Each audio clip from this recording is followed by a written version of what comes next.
नमस्कार दोस्तों, very good morning to all of you. सुबह 5 बजे के करंट अफेयर्स के इस वीडियो में आप सभी का स्वागत है। देखो, आज का सबसे पहला क्वेश्चन क्या है, एक अवार्ड से बना है। क्वेश्चन क्या है वो बड़े ध्यान से चीजों को समझना। लंदन में एक इवेंट ऑर्गेनाइज हुआ है जिसका नाम है ग्लोबल वाटर समिट। क्या हुआ है? ग्लोबल वाटर समिट ऑर्गेनाइज हुआ है और वहां पर public water agency of the year distinction award दिया गया है। बताना है आपको कि इससे किस परियोजना को सम्मानित किया गया है। तो यहाँ पर ये जो सम्मान है ये दिया गया है भारत की एक बहुप्रसिद्ध परियोजना जिसका नाम है नमामि गंगे। ठीक है, यहाँ पर देखो, इस इवेंट से ही समझ में आ रहा है कि ग्लोबल वाटर समिट यानी कि कोई वाटर से रिलेटेड इवेंट होगा, उसको ही ये अवार्ड दिया जाएगा। तो यहाँ पर ऑप्शन में आपने उज्ज्वला योजना देखी, नमामि गंगे, स्वच्छ भारत देखा, तो यहाँ पर नाम से ही पता चल रहा है कि ये जो मिलेगा नमामि गंगे को मिलेगा। तो एक बार फिर से इसको मेमोराइज करेंगे। ग्लोबल वाटर समिट में public water agency of the year distinction से किस योजना को सम्मानित किया गया है? तो नमामि गंगे इसका राइट आंसर हो जाएगा। अब यहाँ पर इसके बारे में और कुछ समझते हैं। यहाँ पर आपको सबसे पहले नमामि गंगे का फोटो दिखा देते हैं। नमामि गंगे आप यहाँ पर देख सकते हैं और यहाँ पर आपको गंगा जी का फोटो भी दिख रहा होगा जिसमें बहुत सारे लोग घाट पर कपड़े धो रहे हैं, नहा रहे हैं और अदर एक्टिविटीज़ को परफॉर्म कर रहे हैं। तो इस योजना को इससे जोड़कर देखा गया है, इस वजह से ये फोटो यहाँ पर मैं आपके साथ में शेयर कर रहा हूँ। इसके अलावा थोड़ा सा हम लोग नमामि गंगे उद्देश्य के बारे में समझते हैं। यहाँ पर ये जो नमामि गंगे परियोजना है इसका उद्देश्य क्या है, किस वजह से ये चलाई गई थी? तो देखो, इसका सबसे पहला उद्देश्य तो बिल्कुल साफ है कि जो गंगा जी हैं उनको शुद्ध करना है, उनको साफ सफाई करना है। पहला उद्देश्य तो ये हो गया। दूसरा उद्देश्य हो गया, ये जो गंगा है जितने भी शहरों से होकर जाती है, जो इसके मेन स्ट्रीम में पड़ते हैं, तो वो शहरों की संख्या है 97। ठीक है, यहाँ पर लिखा है। और कुल गांव जो इसके रास्ते में पड़ते हैं वो है 4465। तो यहाँ पर अब इसका मेन उद्देश्य है कि जो शहरों में और गांवों से होकर जो जाती है गंगा, वहाँ पर इसको प्रदूषण मुक्त करना है। ठीक है, जिसको यहाँ पर लंदन में अप्रिशिएट किया गया है और जहाँ पर इसको लंदन में ये वाला अवार्ड दिया गया है। ठीक है, अब दोस्तों जल्दी से कुछ परियोजनाओं का रिवीजन कर लेते हैं जो कि जनवरी से लेकर अप्रैल तक में हुई हैं। कौन कौन सी परियोजनाएं सरकार की हुई हैं? चूंकि ये परियोजना से रिलेटेड क्वेश्चन था, इस वजह से परियोजनाओं का ही रिवीजन हम लोग यहाँ पर कर रहे हैं। जैसे कि एक योजना है मुख्यमंत्री परिवार सम्मान निधि योजना। तो ये जो मुख्यमंत्री परिवार सम्मान निधि योजना है, इसमें पूछा जाएगा ये कौन से राज्य के द्वारा चलाई गई है। तो इसको हरियाणा सरकार ने शुरू किया था। क्यों शुरू किया था ये चीज़ मैं डेली करंट अफेयर्स में पहले ही बता चुका हूँ। यहाँ पर केवल फैक्चुअल बेसिस पर रिवीजन कराया जाएगा। अगर आपको पता है कि ये क्यों शुरू की गई थी, आपको अगर याद है, तो आप कमेंट बॉक्स में लिख सकते हैं, सो दैट जिसको नहीं पता है वो आपके कमेंट को पढ़कर समझ जाएगा, तो मैं भी समझूंगा। मैं तो आपको पढ़ा ही रहा हूँ, आप भी दूसरों की हेल्प कर सकते हैं। ठीक है, इसके अलावा देखो है एक जल अमृत योजना जिसको कर्नाटक सरकार के द्वारा शुरू किया गया था। अगर किसी को इसके बारे में मालूम है तो वो कमेंट कर सकता है, मैं पहले से बता चुका हूँ। उसके बाद में एक नौतन दिशा योजना चलाई गई थी। किसके द्वारा चलाई गई थी? त्रिपुरा सरकार के द्वारा चलाई गई थी। एक योजना थी जिसका नाम है श्रेयस योजना, जिसका मैंने आपको फुल फॉर्म भी बताया था। इसको किस मंत्रालय ने शुरू किया है ये क्वेश्चन बनता है। तो इसको शुरू किया था मानव संसाधन विकास मंत्रालय के द्वारा। और यहाँ पर ये जो टर्म यूज हुआ है श्रेयस, इसका फुल फॉर्म भी मैंने याद करवाया था। इसका फुल फॉर्म होता है scheme for higher education youth in apprenticeship and skills, ये इसका फुल फॉर्म होता है। इसके अलावा एक योजना चलाई गई थी, प्रणाम आयोग बनाया गया था। ये जो प्रणाम आयोग है इसको असम ने राज्य सरकार के कर्मचारियों के माता पिता की रक्षा के लिए बनाया था। अगर इसके बारे में किसी को पता है तो वो कमेंट बॉक्स में लिख सकता है। इसके अलावा यहाँ पर एक मुख्यमंत्री युवा स्वाभिमान योजना है जिसको मध्य प्रदेश सरकार के द्वारा चलाया गया था। और सबसे लेटेस्ट में मैंने आपको एक योजना करवाई थी, कालिया छात्रवृत्ति योजना, जिसको उड़ीसा सरकार के द्वारा चलाया गया था। यहाँ पर ध्यान देने वाली बात यह है कि दो योजनाओं में कंफ्यूज मत होना, एक तो ये वाली और एक ये वाली। देखो, यहाँ पर है मुख्यमंत्री परिवार सम्मान और यहाँ पर है मुख्यमंत्री युवा स्वाभिमान, इन दोनों में कंफ्यूज मत होना। जो युवा स्वाभिमान योजना है वो मध्य प्रदेश में है और जो परिवार सम्मान निधि योजना है उसको हरियाणा राज्य में शुरू किया गया है। तो जितनी भी योजनाओं के बारे में आपको मालूम है आप कमेंट बॉक्स में लिख सकते हैं, बाकी सब लोग कमेंट जाकर जरूर देखें, आपको उसके आंसर्स भी मिल जाएंगे। इसके अलावा आप लोगों के लिए एक ज़रूरी सोचना है कि जो करंट अफेयर्स पर मैंने आप लोगों को डिस्काउंट दिया था उसके केवल 2 दिन बाकी है, यानी कि आज का दिन 13 तारीख और 14 तारीख को ये जो डिस्काउंट है वो ख़त्म कर दिया जाएगा। रिसेंट में अभी एफसीआई, रेलवे, बैंक और एसएससी के एग्ज़ाम आने वाले हैं और उन एग्ज़ाम के लिए आपको ये करंट अफेयर्स लेना ही पड़ेगा। तो अभी आपको जो डिस्काउंट दे रहा हूँ उसका अभी फ़ायदा उठा सकते हैं। यहाँ पर आपको केवल 2 दिन बचे हुए हैं और ये जो 150 रुपये का करंट अफेयर्स है 3 महीने का, जनवरी, फरवरी और मार्च का, ये आपको मात्र 100 रुपये में दिया जा रहा है। तो जिन लोगों ने अभी भी इसको नहीं लिया है वो जल्दी से इसको परचेज कर लें। Thank you. यहाँ पर लिंक डिस्क्रिप्शन में मिल जाएगा। चलते हैं सीधे अगले क्वेश्चन की तरफ में। अगला क्वेश्चन है, भारत के किस स्टार्टअप को नेक्स्ट बिलियन एडिटेक प्राइज 2019 दिया गया है? तो यहाँ पर ये जो प्राइस है नेक्स्ट बिलियन एडिटेक प्राइस, ये दिया गया है दोस्त एजुकेशन को। ठीक है, दोस्त एजुकेशन एक वेबसाइट है और एक एंड्रॉयड ऐप है जिसको ये नेक्स्ट बिलियन एडिटेक प्राइस 2019 से नवाजा गया है। अब यहाँ पर दोस्त एजुकेशन के बारे में समझेंगे। अगर दोस्तों आप लोग दोस्त एजुकेशन की वेबसाइट पर जाएंगे तो कुछ इस तरीके से आपको वहाँ पर इंटरफेस दिखेगा। यहाँ पर आपको देखना, यहाँ पर दोस्त एजुकेशन का लोगो दिखा रखा है और छोटा बच्चा दिख रहा है, उसके साथ में पेरेंट्स दिख रहे हैं। इसका यहाँ पर फोटो से ही चीज़ें क्लियर हो रही हैं कि ये जो एप्लीकेशन है दोस्त एजुकेशन, ये जो वेब सर्विस है, इसमें मेन रूप से क्या प्रोवाइड किया जाएगा। इसमें मेन रूप से छोटे बच्चे जो होते हैं उनके ग्रोथ के पर्सपेक्टिव से उनकी शिक्षा को लेकर ऑडियो शेयरिंग प्लेटफॉर्म बनाया गया है जिसमें माता पिता जो पेरेंट्स हैं वो एजुकेशनल ऑडियो शेयर कर सकते हैं अपने चाइल्ड के डेवलपमेंट के लिए। तो खास करके इसको नॉमिनेट इस वजह से किया गया है क्योंकि ये गरीब बच्चों, ऐसे माता पिता जो कि पैसा अफोर्ड नहीं कर सकते हैं, महंगे स्कूलों का फीस नहीं पे कर सकते हैं, उन लोगों के बच्चों के लिए डेवलपमेंट का प्रोग्राम यहाँ पर चलाया जाता है। तो यहाँ पर एक बार फिर से इसका नाम देख लेंगे। इसका नाम है नेक्स्ट बिलियन एडिटेक प्राइज 2019 दोस्त एजुकेशन को दिया गया है। अब यहाँ पर एक चीज़ और समझेंगे कि ये जो अवार्ड है नेक्स्ट बिलियन एडिटेक प्राइज, ये कौन प्रोवाइड करता है? तो इसको प्रोवाइड करता है यूके यानी कि यूनाइटेड किंगडम में स्थित एक फाउंडेशन है जिसका नाम है वर्की फाउंडेशन। तो वर्की फाउंडेशन के द्वारा ये प्रोवाइड किया जाता है।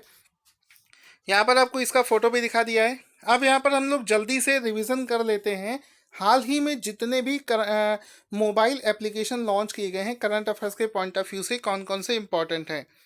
तो यहाँ पर एक मोबाइल ऐप है जिसका नाम है कॉफ़ी कनेक्ट। ये किसके लिए लॉन्च किया गया था? इसको लॉन्च किया गया था कॉफ़ी के बागानों में काम करने वाले मजदूरों के लिए किया गया था, सो दैट उनकी कार्य क्षमता को बढ़ाया जा सके। एक एप्लीकेशन था रीयूनाइट। ये किस वजह से लॉन्च किया गया था? इसको लॉन्च किया गया था कि भारत में जो बच्चे खो जाते हैं, खोए हुए बच्चों को पता लगाने के लिए इस ऐप को लॉन्च किया गया था।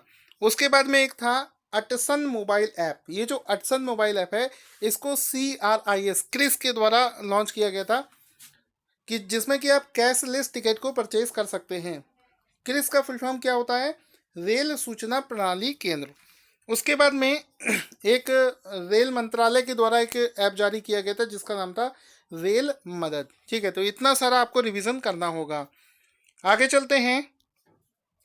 यूनाइटेड नेशन यानी कि संयुक्त राष्ट्र की एक रिपोर्ट के अनुसार भारत की जो जनसंख्या है वो 2010 और 2019 के बीच कितने प्रतिशत वार्षिक दर से बढ़ी है? तो ये बहुत चिंता का विषय है, ना केवल क्वेश्चन पॉइंट ऑफ व्यू से, अदरवाइज वैसे भी कि भारत की जो जनसंख्या है वो बहुत तेज़ी से बढ़ रही है और हम चाइना को भी सरपास कर चुके हैं ग्रोथ रेट में।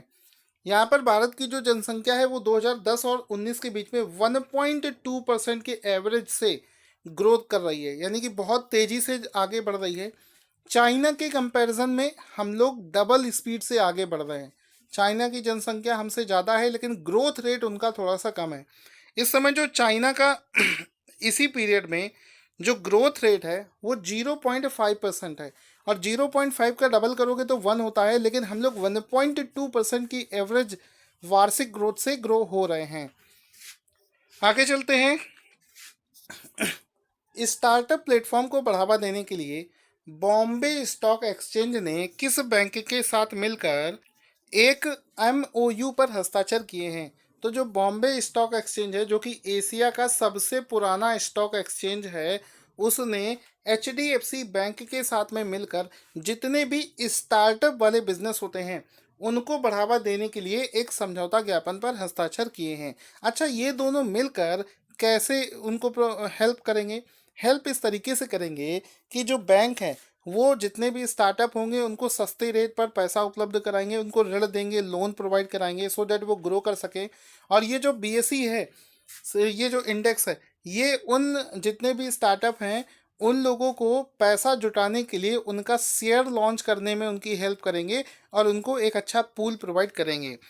इसके अलावा अगर आपने रिसेंट में एग्ज़ाम देखे हों, यहाँ पर एक फ़ोटो देख लेंगे बीएसई और एचडीएफसी का। जितने भी एसएससी के अभी रिसेंट में एग्ज़ाम हो रहे हैं उसमें आप देखोगे कि जो स्टॉक मार्केट के स्टैटिक जीके क्वेश्चन होते हैं वो अब ज़्यादा पूछे नहीं जाते हैं। स्टॉक मार्केट से करंट अफेयर्स के जो क्वेश्चन बनेंगे बस वही पूछे जाते हैं। यहाँ पर देखो, बीएससी के एमडी और सीईओ का नाम क्या है? आशीष कुमार चौहान उनका नाम है, ये पूछा जा सकता है। इसके अलावा एक क्वेश्चन जो बन सकता है, मैं आपको बता रहा हूँ कि कौन से देश में स्टॉक एक्सचेंज को क्या बोला जाता है, ये पूछा जा सकता है। जैसे जापान का जो एक स्टॉक एक्सचेंज है उसको बोलते हैं निक्केई, कोरिया का जो है उसको बोलते हैं कोस्पी, ब्राज़ील का जो है उसको बोलते हैं बोवेस्पा, यूएसए का कौन सा है? नेस्डेक और डाउ जोन्स, सिंगापुर का है साइमेक्स, हांगकांग का है हैंग सेंग। इसके अलावा सबसे ज़्यादा इंपॉर्टेंट जो है वो है लंदन का, जिसका नाम है एफटीएसई, और जर्मनी का जो है उसका नाम है एम डैक्स। ठीक है, इतनी सारी चीज़ें आप याद रखेंगे।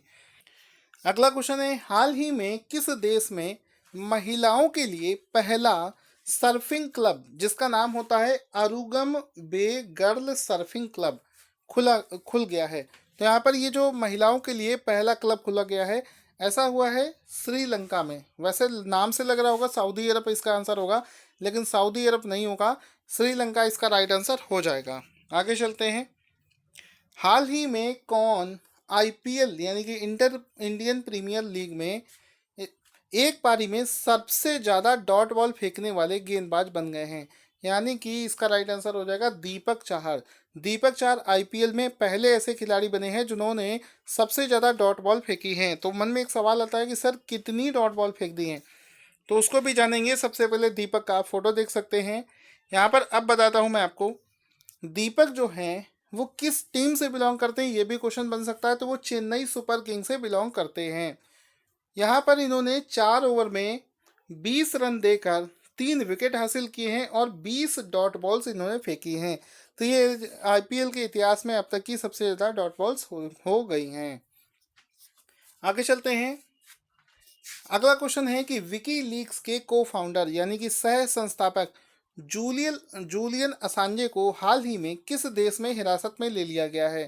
तो यहाँ पर जूलियन असांजे को ब्रिटेन में यहाँ पर हिरासत में ले लिया गया है। जूलियन असांजे को यहाँ पर आप इनका फोटो देखेंगे सबसे पहले। अब मन में सवाल आता है जूलियन असांजे हैं कौन?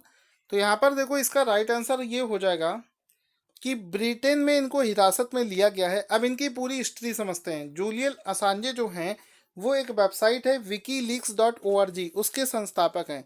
विकीलीक्स नाम से ही पता चल रहा है कि लीक, ये इन्फॉर्मेशन को लीक करते हैं। ये क्या करते हैं कि इंटरनेशनल लेवल पर अलग अलग देशों की ऐसी जानकारियां नेट पर शेयर कर देते हैं जो कि लोगों को आसानी से नहीं मिल पाती है। अगर किसी ने कोई स्कैम किया है या किसी ने कुछ गलत काम किया है, ऐसी इन्फॉर्मेशन ये लीक करते हैं। तो इससे क्या होता है कि पूरी दुनिया में मतलब काफ़ी देश इनसे बहुत ज़्यादा परेशान थे। अमेरिका खास तौर पर इनके पीछे पड़ा था, क्योंकि अमेरिका ने 2010 के आसपास में जो अमेरिका की गोपनीय दस्तावेज थे उनको इन्होंने शेयर कर दिया था, जिसमें कि अमेरिका ने जो ईरान और अफ़गानिस्तान से युद्ध लड़े हैं उनसे, और साथ ही साथ में नाटो के साथ में जो इनका करार हुआ है उससे रिलेटेड बहुत इम्पॉर्टेंट इन्फॉर्मेशन को नेट पर शेयर कर दिया था, जिसके चलते अमेरिका लगातार इनको पकड़ने के पीछे पड़ी हुई है। बाद में इनको 2010 के बाद में इन पर एक यौन उत्पीड़न का केस भी लगा था। तो यहाँ पर ये वहाँ से भागे, और भागने के बाद में इनको ब्रिटेन में इक्वाडोर के दूतावास में इन्होंने अपनी शरण ली थी। सन 2012 से इनके नाम का वारंट निकल चुका है, लेकिन ब्रिटेन में इक्वाडोर का जो दूतावास है वहाँ पर ये रह रहे थे, लेकिन इस समय पॉलिटिकल प्रेशर बनने के कारण ब्रिटेन की जो पुलिस है उन्होंने इस समय इनको पकड़ लिया है। आगे चलते हैं। हाल ही में सुप्रीम कोर्ट ने किस राज्य सरकार पर एक फिल्म पर प्रतिबंध लगाए जाने के कारण 20 लाख रुपए का जुर्माना लगाया है। यानी कि ये जो 20 लाख रुपए हैं उस प्रदेश की सरकार जो है उस मूवी के डायरेक्टर को देगी। ठीक है, तो उस मूवी का जो स्टेट है वो है पश्चिम बंगाल। पश्चिम बंगाल की जो सीएम है ममता बनर्जी, वहाँ पर कह सकते हो हिटलरगिरी दिखाती है। उन्होंने एक मूवी थी जिसको पूरी तरीके से बैन कर दिया था, क्योंकि वहाँ पर उस मूवी में उनकी पार्टी के खिलाफ कुछ शब्द बोले गए थे, जिसके चलते उन्होंने ये बैन लगाया था, जिसको सुप्रीम कोर्ट ने गलत माना और 20 लाख रुपए उस मूवी डायरेक्टर को देने को बोला है। तो यहाँ पर उस मूवी का अगर नाम आपसे पूछा जाए तो नाम उसका हो जाएगा भविष्योत्तर भूत। ये उस मूवी का नाम है। यहाँ पर आप इसका फोटो भी देख सकते हैं, ममता बनर्जी का भी फोटो दिखा दिया है। तो ये किसको, इनको 20 लाख रुपए अनुदान में देंगी। आज का अगला क्वेश्चन बना है कि हाल ही में गूगल ने किस नाम से नया क्लाउड प्लेटफॉर्म लॉन्च किया है। तो यहाँ पर ये जो क्लाउड जो कि स्टोरेज प्रोवाइड कराता है, गूगल ने जो नया गूगल क्लाउड पहले से ही चल रहा था, लेकिन अब उन्होंने नया एक क्लाउड प्लेटफॉर्म लॉन्च किया जिसका नाम है एंथोस, जिसका फोटो आप यहाँ पर देख सकते हैं। एंथोस नाम का एक नया क्लाउड प्लेटफॉर्म यहाँ पर गूगल ने लॉन्च किया है। ये जो फोटो आपको दिख रही है ये है गूगल के सीईओ, जिनका नाम क्या है, नाम है सुंदर पिचई। आपको कल ही बताया था। अब आपको यहाँ पर कमेंट करके बताना है माइक्रोसॉफ्ट के सीईओ का नाम क्या है, फेसबुक के फाउंडर का नाम क्या है, इसके अलावा अमेजन के सीईओ का नाम क्या है। ये 3 चीज़ें आप लोगों को जल्दी से कमेंट करके बताना है। अगला क्वेश्चन है, हाल ही में किस देश के में 30 साल के शासन का अंत हुआ है और आपातकाल लागू कर दिया गया है। यानी कि 30 साल से एक ही व्यक्ति उस देश पर शासन कर रहा था, अब वहाँ पर उसको हटा दिया गया है सेना के द्वारा और वहाँ पर इमरजेंसी घोषित कर दी गई है। तो उस देश का नाम हो जाएगा सूडान। ऑप्शन ए यहाँ पर बिल्कुल सही हो जाएगा। सूडान में ऐसा किया गया है। यहाँ पर आपको देख सकते हैं, फोटो भी देख सकते हैं कि लोगों में बहुत ज़्यादा आक्रोश आ गया था इस वजह से उनकी सरकार को हटाना पड़ा और इमरजेंसी लगानी पड़ी। तो दोस्तों केवल 2 दिन बचे हुए हैं। जो डिस्काउंट आपको मिल रहा था करंट अफेयर्स को परचेस करने का, जल्दी इसको परचेस करिए। शुरू करते हैं आज का क्विज। तो दोस्तों आज आपको जिस क्वेश्चन का आंसर देना है वो है, दुनिया में 15 प्रदूषित शहरों की सूची में भारत का कौन सा शहर नंबर 1 पर है। हाल ही में किस देश की सरकार ने गाफा टैक्स लगाने की बात करी है। निम्नलिखित में से किस भारतीय खिलाड़ी को Wisden women's leading cricketer of the year के रूप में चुना गया है। और आज का लास्ट क्वेश्चन है कि कौन सा शहर 7 दिन तक 24 घंटे अल्ट्रा लो इमिशन जोन करने वाला दुनिया का पहला देश बन गया है। जल्दी से कमेंट बॉक्स में सभी क्वेश्चंस का आंसर दे देना। अगर आपका थोड़ा सा भी फायदा हुआ हो तो मुझे मोटिवेट करने के लिए इस वीडियो को ज़्यादा से ज़्यादा दोस्तों के साथ में शेयर करना ना भूलें।